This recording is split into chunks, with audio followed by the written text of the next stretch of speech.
Hi, everybody. I am Selin Sevinç. I'm the Associate Programmer for Bend Film for Narrative Features. And I have here with me Morgan Ingari. I hope I haven't butchered how you pronounce it. Who's the writer, director of Milkwater. Thank you for watching Milkwater, and thank you for joining us. Absolutely. Morgan, nice to meet you. Nice to meet you as well. Yeah, so your story, your film has a great hook on surrogacy, and your character randomly decides to be a surrogate for an older gay man. So this in itself is a great hook. But to me, anyway, the greatest part of the film was the psyche of your character and the inner turmoil. And I'm kind of curious what inspired the story first. Was it the identity, the personality of the character, or did you always have that surrogacy plot, or something else? What was the inspiration behind it? Yeah, so it more started around the surrogacy. It was actually the first feature I wrote, but it was very, very different in its first iteration. I wrote it in college, and it was about a young woman who goes through an agency to become a surrogate, and then the parents die, and she has to decide what to do. And I set it aside for a long time, and then came back to it as an adult, and had done a bunch of research at that point and realized that surrogacy contracts are so ironclad that there's not actually a ton of room for decision making there. And I didn't want to write a legal drama.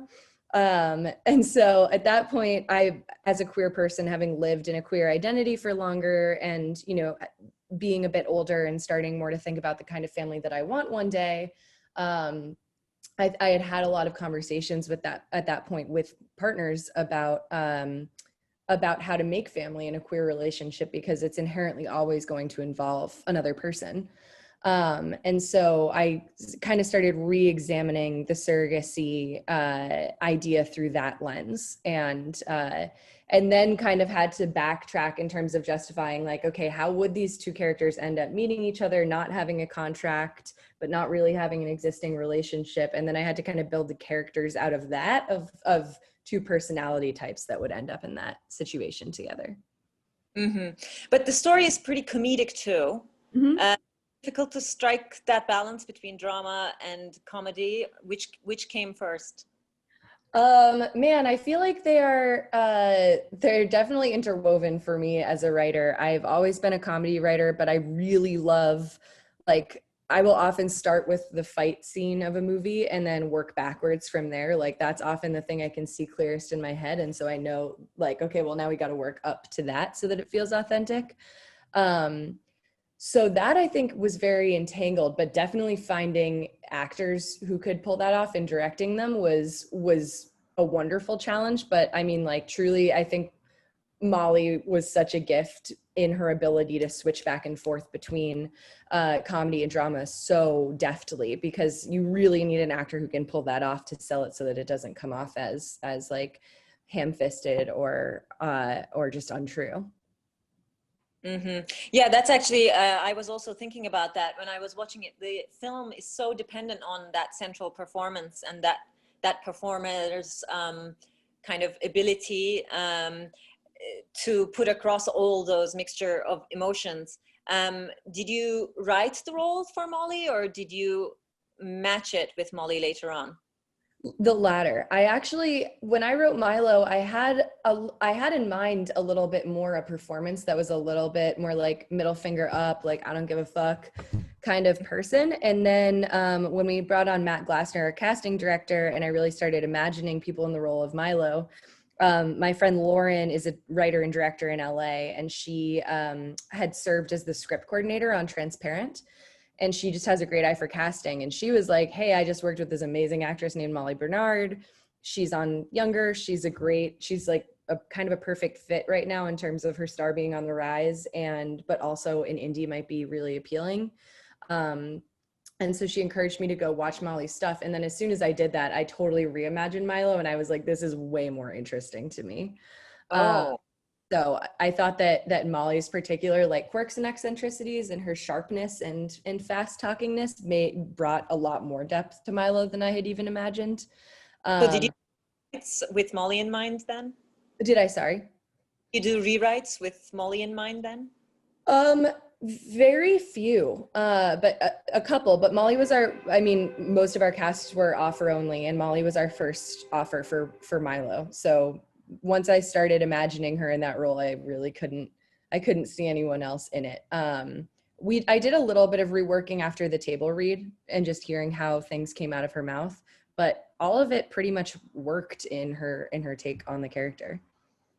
Cool. So was there any, I mean, your story, your script is very dense with dialogue and talk. Was there any room for improvisation there, or is it just exactly how it was in the script?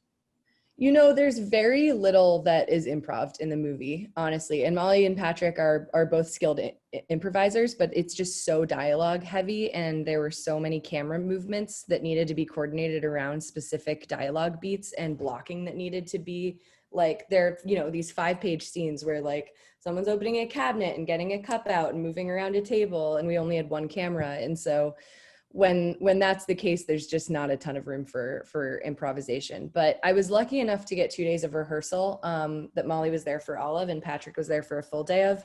So I gave them permission to improv and feel stuff out during that, and some rewrites came out of those rehearsals that then got incorporated into the script. Very cool. And another thing I loved about this film is the settings, the locations, the settings, the art direction, the lighting. There's such a like a warm, welcoming feeling around it. What was your decision-making process around art direction and cinematography? Yeah, totally. So our production designer is Cheyenne Ford, and our DP is Maria Rushi, and they're both just so talented. Um, I very admittedly am not a very visual director. I'm very like actor oriented and writing oriented, and I have a very hard time seeing things in my brain. Like the amount of times I think we're breaking the 180-degree rule and someone's like, I don't even know why you would think that right now is baffling. So I knew I was going to need to hire a DP that had their own vision for this, which Maria really did. So the two of us talked beforehand a lot about differentiating the spaces with light and with color tones, because it's a lot of bars and a lot of apartments and they can't all look the same. So we had all of those conversations, particularly in the difference between Roger's apartment and Milo's apartment, and Noor's apartment. And then our production designer, Cheyenne, I mean, did this on such a low budget and just like returned thousands of dollars of things. She's been, you know, an expert in her field. But we spent a lot of time talking about the little touches that you could have that would show a much more adult apartment. For Roger, certainly in that he is much older and established, and presumably bought this apartment when it was a lot less expensive in like the 80s. And then Noor, who is Milo's age, but is much more of a young professional than Milo is. She has a baby, she's married, and so, you know, what their kind of decor would be. And then for Milo and George's space, having these like, you know, it's a nice apartment, but they have all of this like crap from college lying around that's like, and they have like neon flamingos, and it's like, it's fun and hipstery, but it's not, you know, it's a little young for where they are in life. Yeah, that's very fitting with the personalities. Yeah. So you've made a short before, directed a short before, and this is your first feature film. What was it like? How easy was it? How hard was it to transition from making shorts to a feature? Yeah, I mean, I think once you're on set, it feels like just a natural next step up, but they're pretty transferable to each other, because ultimately like it's, you know, about directing actors and the crew. I mean, our crew is small. Our crew is like 21 people. And so it doesn't feel that different than a short in that capacity. It feels a lot different than a short in terms of the prep and in terms of the time commitment to working with the film afterwards. Like I've been on a couple panels where I've said like my best advice to first time feature directors is like, you've got to really be okay to stick with this movie for like 3 years of your life, because I mean, the shooting part of it is far and away the shortest like chunk of creating the movie. You know, you have like 3 months of pre-production, a month of shooting, and then 2 years of editing, post, festivals, licensing, Yeah. etc. And so in that, it's just totally different than a short. And I'm lucky to have an amazing producer, Candace Kuwahara, who has like really led us through that process, because it's complicated. There's legality involved. There are contracts, there are licenses. But on set, I mean, it's a lot like a short, just much more fun, because you get to spend a month working with people and you really do become a little family. Mm-hmm. But was it like from the attaching the people and finding producers and raising the budget, raising the money for it? Like, what was Yeah. it like? Um, I was able to put the seed money in myself and then secure the rest of the funding once we had brought on a casting director. And then for our department heads, I was super committed to gender parity in our department heads. I've assistant directed a lot as the only woman on set, and I did not want to have that be the case on my own movie. And then we ended up with entirely female department heads, and that was such a wonderful working experience. And then, you know, I gave them the latitude to hire whoever they wanted to work with, because I'd much rather people work with people that they like working with than, you know, me assembling all of that for everyone. And then we brought on an amazing executive producer, Ash, who very unfortunately passed away last month, which was very unexpected. And he was a really wonderful advocate for queer cinema and young people in the industry. So he really was a huge part in seeing this movie from beginning to end. And yeah, other than that, I mean, a lot of the team were people I knew from college. I went to NYU, and like, make movies with your friends, you know, those are the people who are down to be there at 2 a.m. to shoot a bar scene. And I was very lucky that I had those people in my life. That's great. And did you manage to have any public screenings before COVID hit? And what, no? So what's it, what, you don't have a distributor yet, or do you? So we have a sales agent, and we are just fielding our first offers from distributors right now. So hopefully we have a couple of offers on the table. So we should know where the movie's living in the next month or so. Okay, yeah, that's great, because that was my next question. If people were to recommend each other this movie, where could they find it? What do you recommend they do then? Like, keep looking, like keep looking. I mean, follow our Instagram. It's at Milkwater Film. We will most definitely post there when it can be viewed, you know, to the public. Hopefully that'll be in the next 6 months.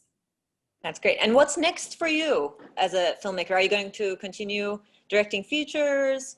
What's, you know, stories? Yeah, I mean, I would definitely like to keep directing features. Also very open to television. I've been working on a pilot and another feature. And then I'm slated to direct a feature. I mean, it's so hard to say when. It's a great movie that I actually did not write. It's about a young gay man who ends up being like the third in a relationship with 2 older gay men who are married. And how they kind of navigate that in New York, but it's also largely set in the New York like underground music scene. And so until stuff opens back up again here, we're in limbo. So hopefully in the next 6 months, we'll know if we're going to go ahead with that script in an alternate capacity to shoot more outdoors, or with a lesser influence of, you know, indoor music venues, or if we're going to wait until we can do it as it was written. Well, that sounds very exciting and right up your alley. Yeah, I know. I hope so. Good luck with producing it and having deals to do more, and your distribution deals for Milkwater. Thank you for sharing your film with Bend Film. And thank you to the audience for listening, and enjoy the rest of your festival experience. Awesome. Thank you, Celine.